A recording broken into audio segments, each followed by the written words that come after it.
Bonjour à tous, je vous retrouve pour cette petite vidéo spéciale du 24 décembre, qui est donc la dernière de ce cycle Philomath. Donc aujourd'hui, je ne vais pas vous parler de philosophes, mais je voulais faire un petit peu un bilan de ces 24 dernières vidéos, 23 dernières plutôt. Tout d'abord, je voulais juste vous montrer les 2-3 livres que j'ai utilisés pour réaliser ces vidéos, qui m'ont servi vraiment de source. Tout d'abord, il y a l'histoire de la philosophie de Émile Breillet. Donc là, moi, j'ai juste le tome 1 de l'Antiquité au Moyen-Âge. Bon, c'est un gros truc, hein, mais c'est très très bien fait. Il y a vraiment toute l'histoire de la pensée et c'est fait avec beaucoup de justesse, donc je vous le recommande. Voilà, c'est pas un livre que vous lisez tous les soirs, mais vous pouvez aller piocher un petit peu dedans et c'est très bien fait. Et les 2 autres livres dont je me suis énormément servie sont 2 encyclopédies, on pourrait dire. Très basiques, hein. C'était des livres que j'avais quand j'étais en prépa. Donc il y a la philosophie de A à Z, voilà, qui se présente vraiment comme un dictionnaire des philosophes et des concepts. Il est très résumé, celui-là, c'est vraiment voilà, c'est très résumé, mais c'est très bien pour avoir une première vision, on va dire, un premier aperçu d'un concept ou d'un philosophe.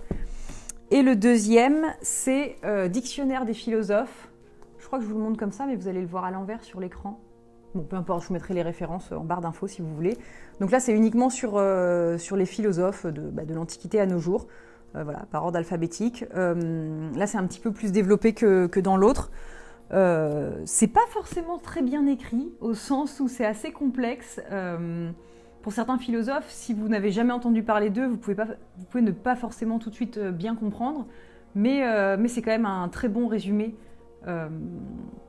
Voilà, c'est quand même un très bon résumé des philosophes et de leur philosophie. Donc bon, je vous le recommande, c'est très bien à avoir dans sa bibliothèque si la philosophie vous intéresse, hein, sinon ça n'a aucun sens en effet.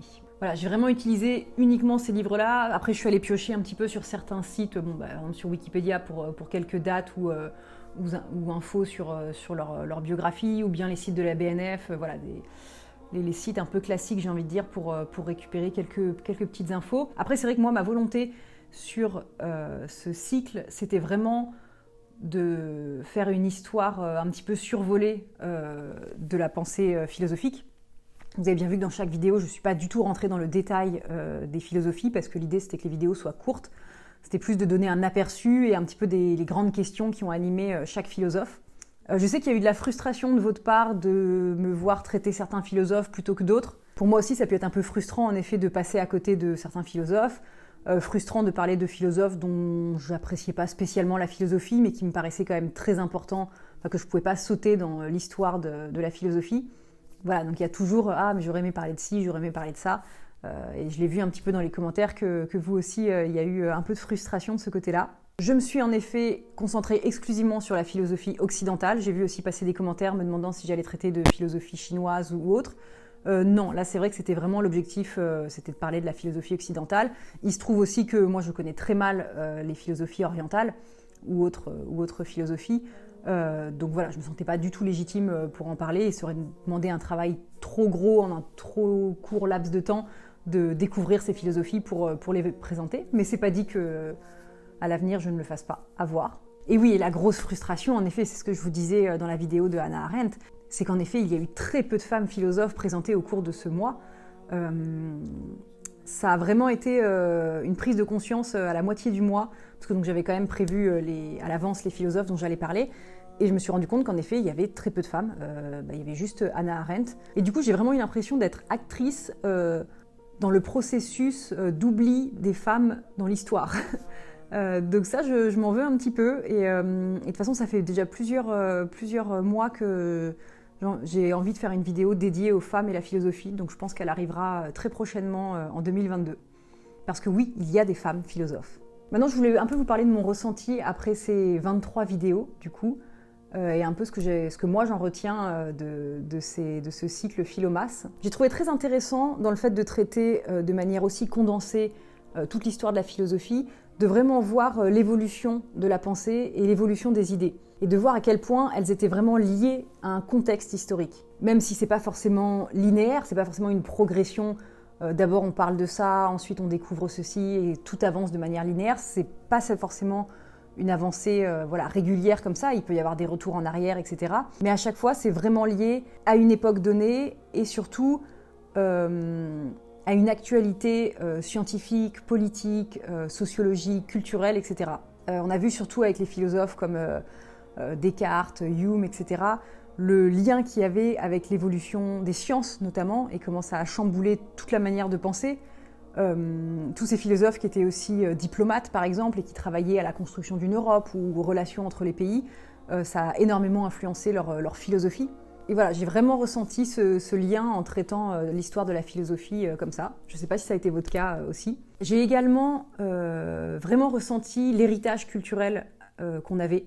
C'est vrai qu'au départ, on peut se dire « Ah, mais c'est peut-être dommage de consacrer autant de vidéos, par exemple, à des philosophes qui ont plus de 2000 ans. Ça n'a plus aucun sens aujourd'hui si c'était l'anecdote historique. » Mais en fait, c'est fascinant de voir qu'ils ont encore un impact aujourd'hui. Et quand j'ai préparé notamment les vidéos sur Rawls et Habermas, c'était fou de voir comment leur philosophie s'inscrivait vraiment en héritage un petit peu de la philosophie de Platon, etc., mais aussi énormément de la philosophie de Kant, comment le scepticisme de Hume avait impacté aussi leur philosophie. Et on se dit, on ne peut pas comprendre les propos d'aujourd'hui, on ne peut pas comprendre notre façon de penser aujourd'hui si on ne comprend pas d'où elle vient.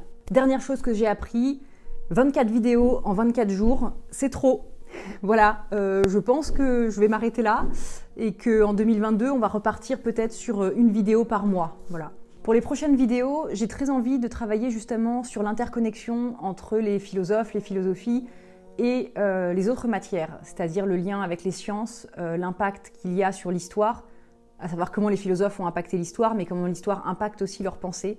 Voilà, j'ai envie de beaucoup plus contextualiser mes vidéos parce que je trouve que c'est une approche très intéressante et voilà, la philosophie, c'est pas une matière isolée, c'est vraiment quelque chose de global. En tout cas, je voulais vous remercier de m'avoir suivi pendant ces 24 vidéos. Merci à tous ceux qui étaient là chaque soir à la sortie de la vidéo.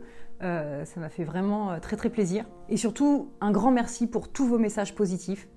Je sais qu'on parle beaucoup du cyberharcèlement, on parle beaucoup de la difficulté pour les youtubeurs, ou les autres créateurs de contenu évidemment, de gérer les commentaires négatifs, les agressions, etc. Et je touche du bois parce que pour le moment, j'ai pas eu de commentaires d'une très grande violence. Voilà, les commentaires négatifs ont toujours été très constructifs et ça a toujours été voilà, des remarques pertinentes sur le contenu, ce qui est toujours très intéressant. Vous ne pouvez pas savoir à quel point les commentaires positifs me font plaisir et surtout à quel point ils sont motivants pour continuer.